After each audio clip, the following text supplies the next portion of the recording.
우리가 출애굽 여정 가운데 끝까지 순종하고 믿음을 지켰던 분은 여호수아와 갈렙입니다.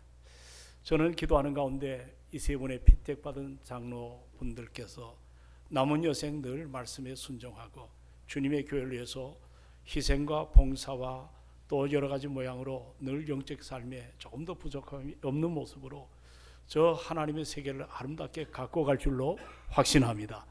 우리 한번 이 세 분을 위해서 오늘 박종환 집사님 3부에 나오셨군요. 다시 한번 뜨거운 감사를 드립니다. 우리가 그동안 약속의 땅을 향하여란 출애굽 여정을 잠시 멈췄습니다. 이제 다시 말씀을 붙잡으려고 합니다. 출애굽을 한 이스라엘 백성들은 이제 마라에서 엘리문을 거쳐가지고 계속해서 그들은 약속의 땅인 가나안으로 행진합니다. 그런데 그들이 또 들어선 것이 소위 말하는 신광야라는 곳에 들어왔습니다. 그런데 이 광야에서 이스라엘 백성들을 기다리고 있던 것들은 그들이 굶주림, 이 배고픔의 문제입니다. 요즘 말로 말하면 소위 경제적인 문제입니다. 먹지 못해가지고 저들이 그 신광야 풀 한 포기 나무 한 그릇 제대로 성하게 자라지 못하는 그 현장에서 이제 그들이 굶주림 속에서 참으로 여러 가지 모양으로 그들은 여기저기서 원망하기 시작했고 또 이것 때문에 불평이 온 땅을 진동을 했습니다. 그때 우리 하나님께서 이 백성들에게 내리신 처방이 오늘 우리가 함께 나눌 만나입니다. 만나. 이 만나라고 하는 이름을 먼저 우리가 살펴볼 필요가 있습니다. 16장 4절에 읽어보면 다 같이 한번 말씀을 봅니다. 자, 16장 4절입니다. 같이 읽습니다. 4절 시작. 그때 여호와께서 모세에게 이르시되 보라, 내가 너희를 위하여 하늘에서 양식을 비같이 내리니 백성이 나가서 일용할 것을 날마다 거둘 것이라. 이같이 하여 그들이 내 율법을 준행하나 아니하나 내가 시험하리라. 아멘. 여기 보니까 만나를 내리는데 이것을 하늘의 양식이라고 표현합니다. 비같이 내렸다고도 표현을 하고 있죠. 그리고 내려가서 여러분들 이 만나를 이제 31절에 뭐라고 또 표현하죠? 자, 내려가 31절 우리 같이 한번 읽어보도록 합니다. 자, 31절 시작. 만나라 하며 가시각지 희고 마친 꿀 섞은 과자 같더라. 아멘. 이 만나 하늘에서 내린 양식이죠. 이름을 그 만나라고 하는데 이게 도대체 이게 어떤 것인지 그들은 이것을 잘 그 당시 히브리 백성들 개념에는 전혀 낯선 것이거든요. 요즘 우리나라가 이 한국어 사전에 이름을 한자로 쓰는데 한계가 많았습니다. 어젠가 그제 발표됐죠. 다시 조합을 해서 1000몇 개의 새로운 한자를 만들어서 이제 이름을 쓰는 것처럼 전혀 낯선 것입니다. 이 만나라는 말이 히브리 말로 만후라고 표현을 합니다. 이것이 무엇이냐 이런 표현이겠죠.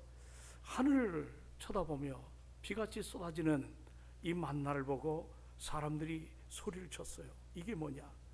이것이 만후, 만나라는 뜻입니다. 우리는 이 아침에 여기서 만나를 허락하신 우리 하나님의 인도, 저들이 불평하고 저들이 원망이 하늘을 찌를 같은 그 환경 가운데도 우리 주님은 그들의 주림에 대한 고통을 동감하시고 그들에게 이 만나를 허락하십니다. 저는 이 아침에 이 말씀을 통해 몇 가지를 생각을 해보려고 합니다. 이 만나라는 것은 우리 하나님께서 자기 백성, 그 자기 백성의 필요를 따라하시고 공급해 주심을 우리에게 보여줍니다. 우리가 16장을 다 봐야 되지만 2절과 3절을 한 번 더 말씀을 읽어보도록 합니다. 2절과 3절을 보십시오. 이제 굶주린 그런 고통 속에 이들이 행했던 모습이 뭐죠? 2절 3절 시작. 이스라엘 자손 온 회중이 그 광야에서 모세와 아론을 원망하여 이스라엘 자손이 그들에게 이르되 우리가 애굽 땅에서 고기 까마 곁에 앉아있던 때와 떡을 배불리 먹었던 때에 여호와의 손에 죽었더라면 좋았을 것을 너희가 이 광야로 우리를 인도하여 이 온 회중이 줄여 죽게 하는도다. 자, 이 말씀이 어떤 뜻입니까? 아니 우리를 여기까지 끌고 나와서 끝까지 우리를 보장해주고 인도해 주셔도 시원치 않은데 모세와 아론 우리 너희들 때문에 이 광야에서 이렇게 경제적인 결핍 때문에 죽게 되었다는 겁니다. 차라리 죽을 바에야 저 애굽 땅에서 고기 먹고 죽는 것이 훨씬 나았다고 그렇게 불평하는 사람들이 온 회중이라고 표현을 하고 있습니다. 그렇다면 여러분, 이때가 어느 때죠? 이들이 불평한 때가 어느 때입니까? 1절에 다시 한번 말씀을 봅니다. 16장 1절에 같이 읽습니다. 자, 시작. 이스라엘 자손의 온 회중이 엘림에서 떠나 엘림과 시내산 사이에 있는 신광야에 이르니 애굽에서 나온 후 둘째 달 15일이라. 아멘. 이 말은 여러분에게 정리하면 이들이 애굽을 떠난 지 한 달이 지나고 15일이 되었다는 것입니다. 그러니까 라암셋이 이들의 하나의 고향이죠. 애굽 땅에 와서 정착을 했죠. 그런데 거기서 발행한 지 45일. 이때 애굽에서 그들이 가지고 나올 때 그냥 안 나왔지 않겠습니까? 여러 가지 양식과 또 앞으로 가나안에서 저들이 지내야 될 여러 가지 준비를 해왔지 않겠습니까? 그런데 45일 만에 그들이 양식이 다 떨어진 것입니다. 바로 그 양식이 떨어진 그때 이스라엘들의 반응, 여러분, 주특기가 뭡니까? 그들의 주특기는 조금만 문제만 하면 불평이 나고 원망이 되어지는, 요즘 우리말로 말하면 투덜이들이 그렇게 많았습니다. 뭐가 못마땅해서 무조건 문제 앞에 투덜투덜됩니다. 그런데 참 놀라운 사실은 그들의 원망과 불평을 들으신 하나님은 상상도 못할 정도의 기적을 일으켜 보이십니다. 그것이 만남이다. 어떻게 보면 심판을 받아야 마땅할 저들에게 우리 주님께서는 저들에게 한 번도 그들이 만나보지 못했던 하늘의 신령한 양식인 만나를 그들에게 선물로 주십니다. 자그마치 광야 땅에는 200만이 넘는 사람들이 있었어요. 그들은 한 사람이 하루에 5멜씩, 한 5멜이라는 것은 우리로 말하면, 물병으로 말하면 2리터 내지 3리터입니다. 그를 주식으로 그렇게 날마다 그 만나를 먹게 됩니다. 이것을 여러분 계산하면 이스라엘 백성들이 하루에 먹은 만나의 양은 톤으로, 무게수로 얘기하면 한 4,600톤 정도 됩니다. 1톤 트럭으로 4,600대 분이 매일마다 공급이 되는 이 마른 광야에 풀 한 포기 물 한 이 나무 한 그루가 서기 힘든 이 고적한 광야에 하루에 4,600톤입니다. 그것도 여러분 40년 동안 이 하늘에 그 만나를 먹게 됩니다. 그러면 여러분, 우리 같으면 어떻게 하겠습니까? 마땅히 감사가 일어나야 되고 찬양이 터져나와야 되지 않겠습니까? 우리 하나님께서 애굽 땅에서 가나안 땅으로 이끌어내신 것은 그들 안에 있는 선민의식이 사라진 거예요. 그리스도이라는 정체성이 사라진 거예요. 그들 안에 찌들려진 노예 근성이 뿌리 잡고 있었어요. 이 노예 근성을 뿌리 뽑기 위해서는 일주일 내지 3주만 되면 가야 될 그 가나안을 지금 40년 동안 그들은 광야를 방황하고 있던 것을 알게 됩니다. 왜 그래요? 노예 근성은 하루아침에 벗겨지지 않습니다. 우리가 그리스도인으로 거듭났지만 구원 이후에 예수 그리스도를 닮아가는 것이 여러분 스스로 한번 정리해 보세요. 내가 그리스도인답게 살고 있는지, 문제를 만날 때마다 우리가 얼마나 주저앉기를, 얼마나 우리가 무너지기를, 우리가 얼마나 마음에 여러 가지로 하나님의 은혜를 잊어버릴 때가 얼마나 많은지 모릅니다. 여러분, 우리 한번 생각해 보자고. 여기 원망하고 지금 불평한 사람들이 누구예요? 그들은 얼마 전까지 애굽에서 하나님이 내리신 10가지 재앙을 그들은 두 눈으로 똑똑히 목격한 사람들이에요. 그뿐 아니지 않습니까? 홍해 앞을 지날 때 홍해가 갈라지는 길이 났습니다. 그 길 난 곳을 바닷물이 길이 난 것은 기적입니다. 200만이 건널 때 그들은 얼마나 두려움도 있고 감격도 있었겠어요. 그런데 보세요. 자기들을 뒤따라오던 애굽의 군대들이 똑같은 길로 쫓아왔는데 물길이 전부 사라지고 이 바닷물에 수장이 되는 그 모습을 그들은 그들의 눈으로 똑똑히 보지 않았습니까? 그들은 수룩 강야에 이르렀을 때 물이 없었습니다. 또 원망합니다.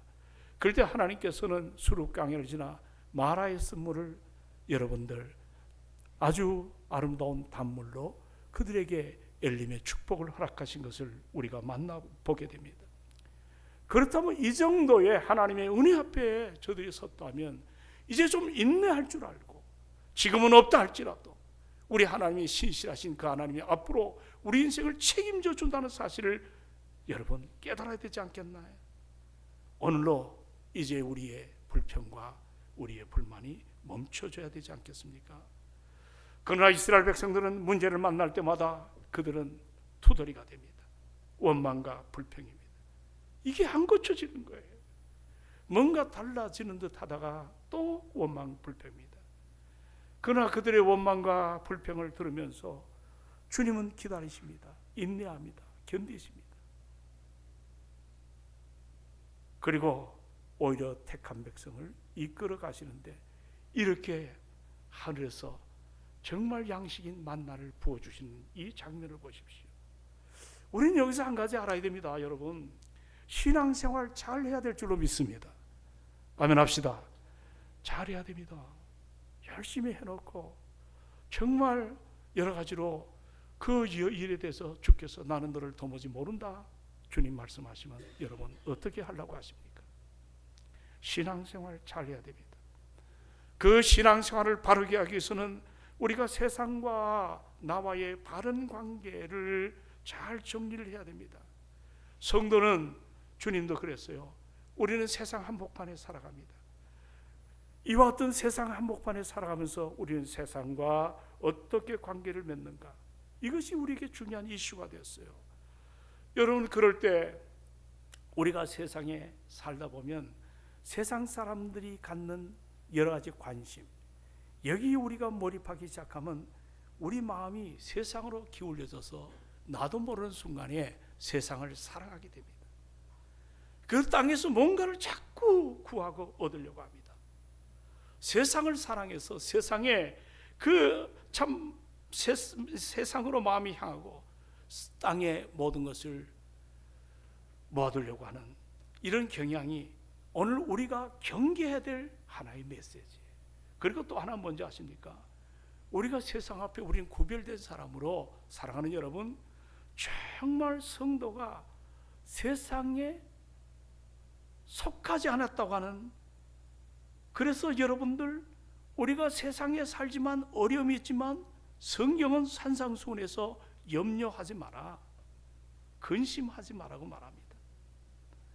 우리가 세상을 너무 사랑하거나 세상에 내가 이루어진 것이 없다고 해서 이것 때문에 불안해하고 이것 때문에 염려를 하지 말라고 하는 오늘 이와 같은 부르심에 여러분도 저도 합당한 삶을 살라고 말씀하십니다. 그러나 여러분, 우리가 나도 모르게 세상을 사랑하고 세상 속에 살다가 뭔가 결핍이 일어나게 되면 하나님의 은혜를 구하는 것보다도 세상 관점에서 모든 걸 해석합니다. 세상 관점에서 모든 걸 이해하기 때문에 우리 안에 나도 모르게 원망하게 되고 나도 모르게 불평이 자꾸 일어나게 됩니다. 이것을 우리는 경계해야 됩니다. 우리의 신앙의 선배들은, 청교도 신앙을 가진 사람들이 문헌에 보면 이런 이야기가 있습니다. 왜 우리가 불평할까? 한번 따라할까요? 왜 우리가 불평할까? 여러분, 왜 불평한다고 생각하세요? 청교도 신앙을 가진 사람들은 이렇게 이야기합니다. 하나님의 선하심, 은혜로우신 그분의 보살핌과 우리를 향한 사랑을 의심하기 때문이라고 말합니다. 뭐 하기 때문이다? 의심하기 때문이다. 그리고 계속해서 우리가 계속하는 불평은 불신앙의 소산이며 성도로서 하나님 앞에 커다란 죄를 짓는 것이라고 이야기를 합니다. 여러분, 산상수훈에서 주님 말씀하십니다. 자, 저 들에 핀 백합화를 봐라. 저 공중나는 새를 봐라. 요즘 봄의 계절은 사계절 가운데 정말 희망과 황금의 계절입니다. 겨울 동안에 얼어붙었던 나무에 여러분들 새순이 돋고, 요즘 우리 화장실, 남자 쪽 화장실에 지나가다 보면 여러분들 홍동화라는 것이 있습니다. 이게 살구과에 속한 나무인데 이게 심은 지 그렇게 얼마 안 돼서 빨간 꽃이 피는, 전에는 죽은 나무처럼 보여지다가 너무 아름답게 피는 그 모습에 우리가 감탄하지 않습니까? 동부가선도를 지나다 보면 그 나무에 개나리가 피고 그 나무에 여러분들 화들짝 이름 모를 풀들이 열매로 바꿔지는 이 벚꽃이 만개하는 우리는 그런 모습을 바라보며 어떤 생각이 듭니까? 수고도 하지 아니하고 우리가 노력도 하지 않지만 정말 아름다운 모습으로 때가 되면 자기의 고운 자태를 아름답게 표현하는, 그리고 그들은 그걸로 끝나는 것이 아닙니다. 잠깐 피었다가 지는 꽃임에도 불구하고 그 안에 수술과 그 안에 암술이 있어가지고 생명을 벗어나고 펼쳐나가는 그 아름다운 모습을, 그리고 거기에 펼쳐진 꽃들의 형형생색 아름다운 모습, 우리가 어떤 물감을 덧치기에도 그 표현이 안 될 정도로 그런 아름다운 그 모습들, 우리 주님은 그걸 보면서 뭐라고 얘기해요? 자, 들에 핀 저 꽃들을, 이름 모를 저 꽃들을 봐라. 우리 하나님이 그 꽃들도 갖고 가시고 이끌어 가시는데 하물며 너희일까 보냐. 우리 인생의 염려에 대해서 우리 주님이 아파하십니다. 우리가 이 한 해를 살아가면서 좀 힘든 게 왜 없겠어요? 어려움이 왜 없겠어요? 그러나 저 공중 나는 이름 모를 새, 이름 모를 저 땅의 들풀도 먹이고 입히시는 하나님, 하물며 너희일까 보냐. 세상에 살아갈 때 두 가지 태도, 너무 세상을 사랑하지 말라는 겁니다. 뿐만 아니라 너무 없는 것 때문에 우리가 불평하고 불만하지 말자는 겁니다. 오늘 이 만나를 허락하신 이유는 다른 것이 아닙니다. 때를 따라 도우시는 하나님의 은혜가 오늘도 우리와 함께하고 있다는 사실을 우리가 놓치지 않기를 주의 이름으로 부탁을 드립니다. 그러므로 올 한 해도 내 인생을 컨트롤하시는 주님, 내가 지금 보이는 건 없지만, 만져지는 거 없지만, 내가 추구하는 것이 아직도 열매는 없지만 우리 하나님 합력해서 저 광야 백성을 아름답게 이끌어 가시는 것처럼 올 한 해도 나를 아름답게 세워가고 우리 교회 축복의 역사가 일어나게 할 줄로 믿습니다. 이런 기쁨과 우리 안에 감사가 일어나야 되지 않겠나요? 오늘 우리 하나님은 하늘의 양식입니다. 하늘의 양식입니다.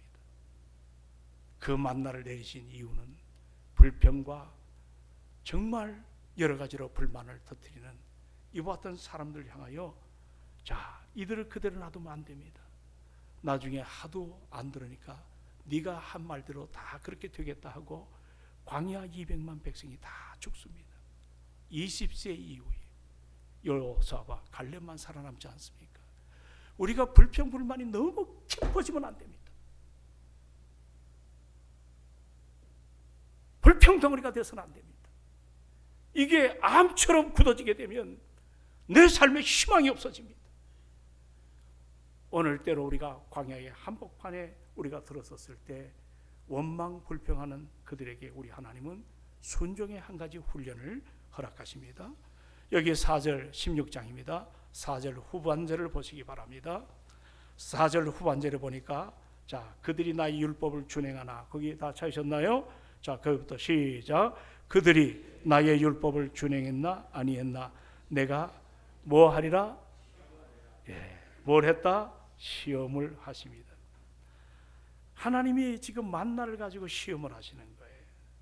만나를 가지고. 여기 시험은 나쁜 길로 이끌기 위한 유혹이 아니에요. 하나님이 어떤 의도를 갖고 계세요. 그것은 바로 이들이 시험을 잘 이기고 견뎌서 통과하기 위한 우리 하나님의 단련 방법입니다. 오늘도 그렇지 않습니까? 여러분, 우리가 지금까지 살아오면서 시험이 늘 우리가 시험을 갖고 살아갑니다. 학창시절을 생각해 보십시오. 여러분 가운데 시험을 매우 즐긴 사람 있나요? 아마 없을 것입니다. 그러면 그렇다고 해서 이렇게 싫은 시험, 이거 필요 없다고 그렇게 주장할 사람도 없지 않겠습니까? 여러분, 아무도 우리가 시험을 원하진 않지만 그러나 또 동시적으로 시험은 반드시 우리 삶 속에 필요한 거예요. 시험을 치르고 나잖아요. 그럼 나의 부족이 느껴져요. 다 아는 것 같았는데 풀지 못하는 문제. 그리고 그 부족함을 보충함으로 한 단계 더 나은 삶을 향해서 우리가 나가게 되지 않습니까? 내일 여기 우리 장로님들 피택을 받았는데 너무 즐거워야 되는데 얼굴에 좀 별로 기쁨이 없어요.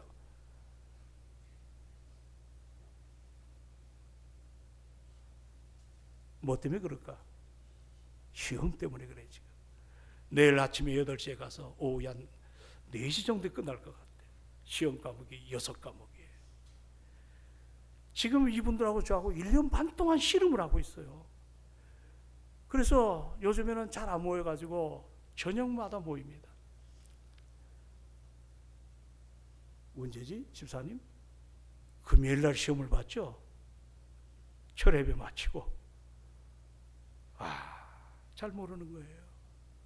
저도 내가 읽어보니까 나도 모르겠어요.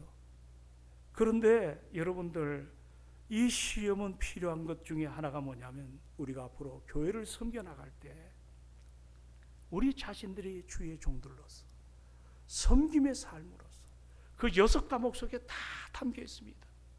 머리로만 이걸 풀어가면 변화가 되지 않습니다. 내 삶 속에 고민하고 고통하고 우리의 자세를 새롭게 하기 위해서 이 시험이 필요합니다. 오늘 만나를 통해 시험하기 원하셨던, 테스트하기 원하셨던 우리 주님은 3가지를 보여주십니다. 그 중에 하나가 16절이에요. 자, 다 같이 한번 읽습니다. 자, 16절. 자, 16장 16절 시작.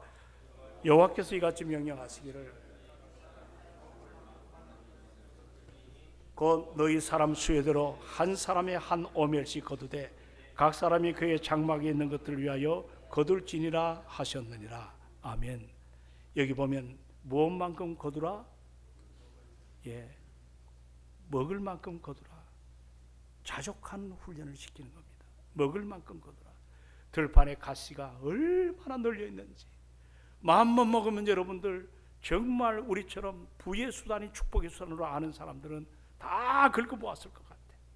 그런데 주님은 딱 말씀합니다. 먹을 만큼 거두라. 따라합시다. 먹을 만큼 거두라.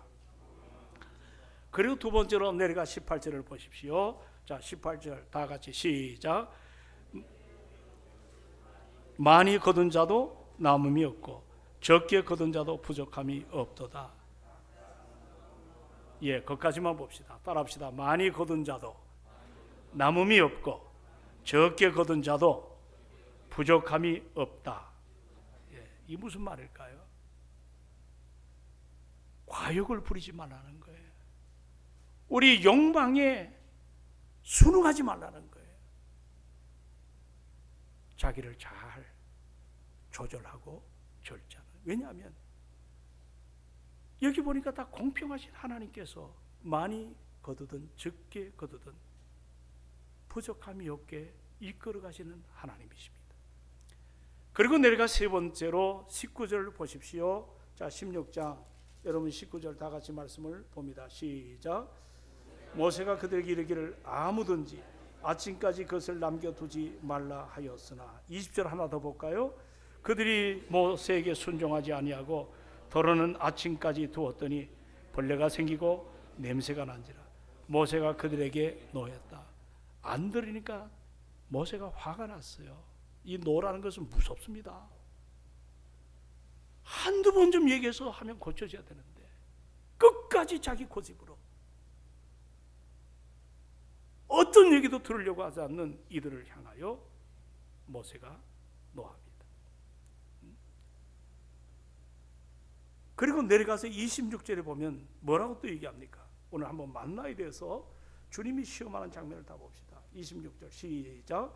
엿새 동안은 너희가 그것을 거두되 일곱째 날은 안식일인즉 그날에는 없으리라 하였으나 27절 일곱째 날에 백성 중 어떤 사람들이 거두러 나갔다가 얻지 못하리라. 안식일을 위해서 토요일날 모든 걸 다 준비하라는 그런 메시지입니다. 모든 것을 그대로 준비하라. 이런 내용임을 우리에게 이야기를 해주고 있습니다. 오늘 이 말씀을 공통점은 뭐냐면 너희들의 인생에 있어서 자족함을 배우라는 겁니다. 자족함을 배우라. 우리가 때로는 이 훈련을 위해서 사랑하는 여러분, 배운다는 단어가 너무 중요합니다. 바울도 정말 믿음의 사람이었음에도 불구하고 자기는 배운다는 단어를 끝까지 외치고 다녔습니다. 우리가 그래서 쪽지 시험도 학교 다닐 때 봤잖아요. 중간고사, 기말고사 시험을 통해서 자기를 잘 정리합니다. 서대환 집사님은 사도행전 6장 7장 쪽에 보면 광야에 이스라엘 백성들에게 설교 한 토막을 남깁니다. 그때 이 광야를 광야 학교라고 표현했어요. 학교라고 표현했습니다.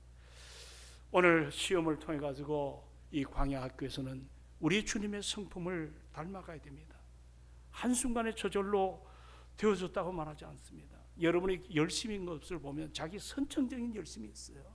그냥 일 중독이 있고 뭐에 대해서 몰입하고 여러 가지 모양으로 하는 거, 그러나 은혜 받고 나서는 그것이 달라지는 거예요. 하나님께서 은혜 앞에 서게 하여 주시어서 조절이 일어납니다. 절제가 나타납니다. 믿으면 아멘. 자기 의로 살아가는 것이 아닙니다. 그리고 맡은 사람은 구할 것은 충성임을 잊지 않기를 주의 이름으로 부탁합니다. 오늘 이런 신학적 원리를 지금 말씀하는 것입니다. 여러분, 제가 이 말씀을 준비하면서 한 가지 정리가 된 것은 배우지 않으면 절대 습득할 수 없는 것이 죄인인 여러분도 나도 그렇습니다. 배워야 됩니다. 내가 머리로 아는 것 같지만 절대로 가슴이 가질 않아요. 배우지 않으면.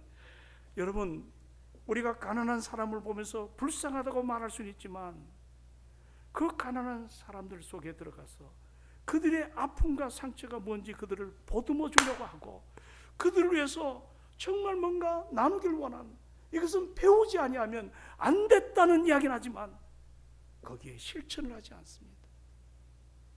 나누려고 하지 않습니다. 자기 것을 고집합니다. 왜? 배우지 않았기 때문에. 그것이 죄성을 지닌 여러분과 저의 모습 아니겠어요? 내가 가진 것을 옮겨 잡고 나누지 않는 사람들이 많습니다. 그래서 하나님이 때로 성도들 이 땅에서 가장 낮은 자리로, 때로 어떤 사람은 실패한 자리로, 또 어떤 사람은 연약한 자리에 처하게 만듭니다. 그럴 때 사랑하는 여러분, 낙심하고 하나님의 사랑이 나에게 멀어졌어, 그리고 시험 들지 않기를 바랍니다. 이건 유혹입니다. 심지어 믿음에서 떠나가는 사람도 있습니다. 그러나 우리가 이 순간 배워야 될 것 뭡니까? 순종입니다. 할렐루야. 순종입니다. 순종을 배우십시오. 그럴 때 진정한 격이 높은 하나님의 사람으로 우리 동성교회가 격이 있는 신앙 공동체로 아름답게 될 줄로 확신합니다. 그리고 한 가지, 오늘 우리가 읽었던 33절로 35절에 보면 만나는 영적 축복의 원리를 우리들에게 가르쳐주고 있어요. 우리 한번 다 같이 볼까요? 33절부터 35절입니다. 자, 다 같이 시작. 또 모세가 아론에게 이르되 항아리를 가져다가 그 속에 한 오멜을 담아 여호와 앞에 두어 너희 대대로 간수하라.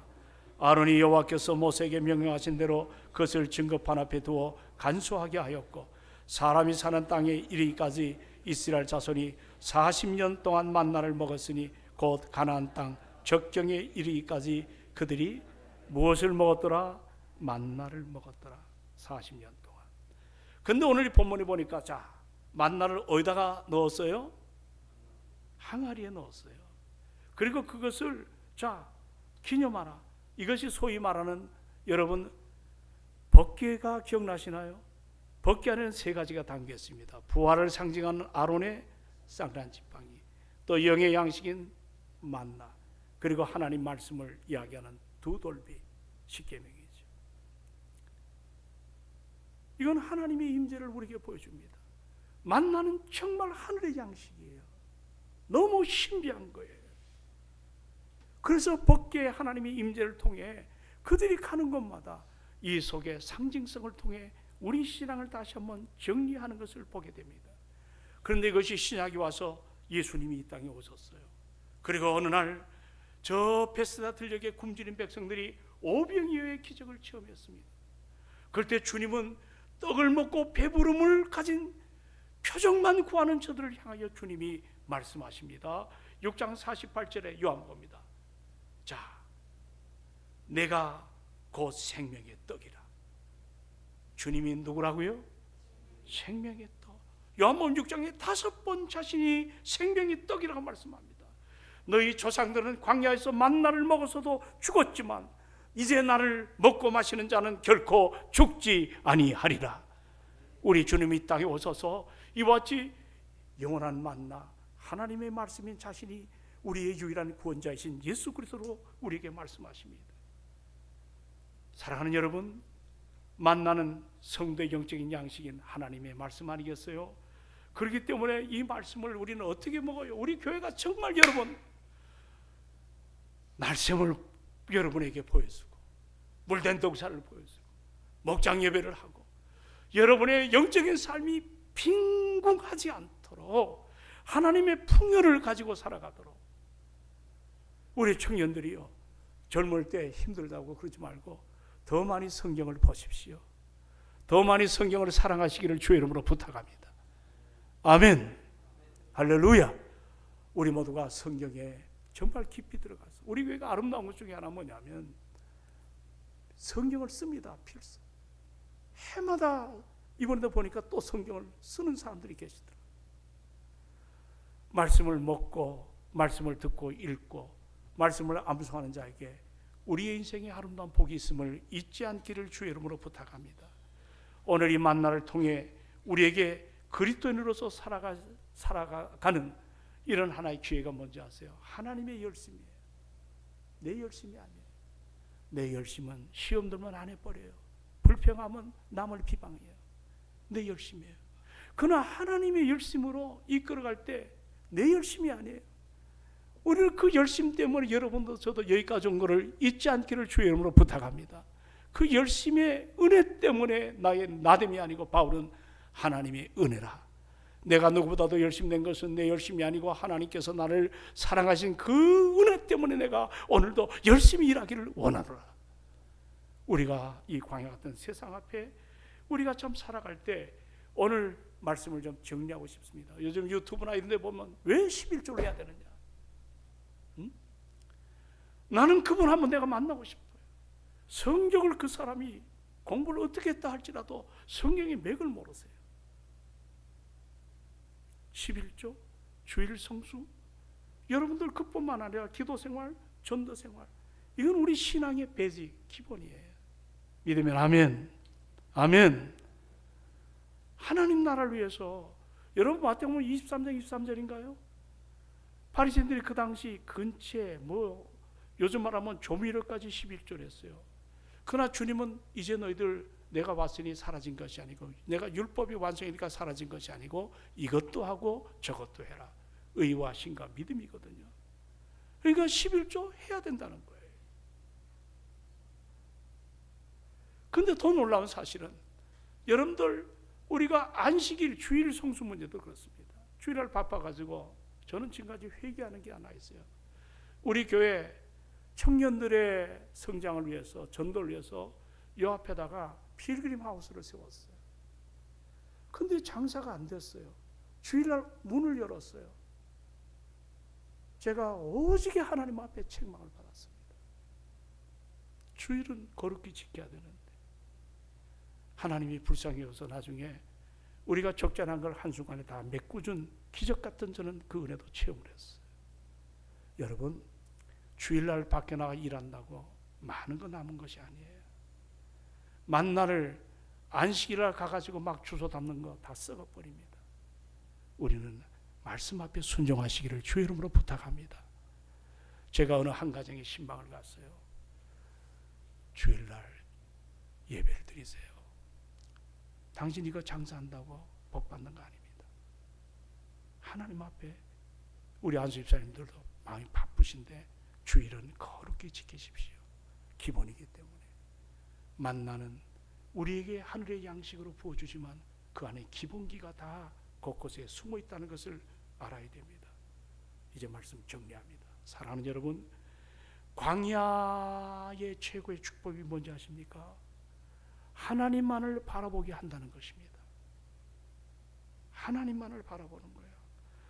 여러분, 광야에서 하나님을 의지하지 않으면, 우리 하나님을 찾지 아니하면, 하나님을 믿지 아니하면 모두가 다 망하게 됩니다.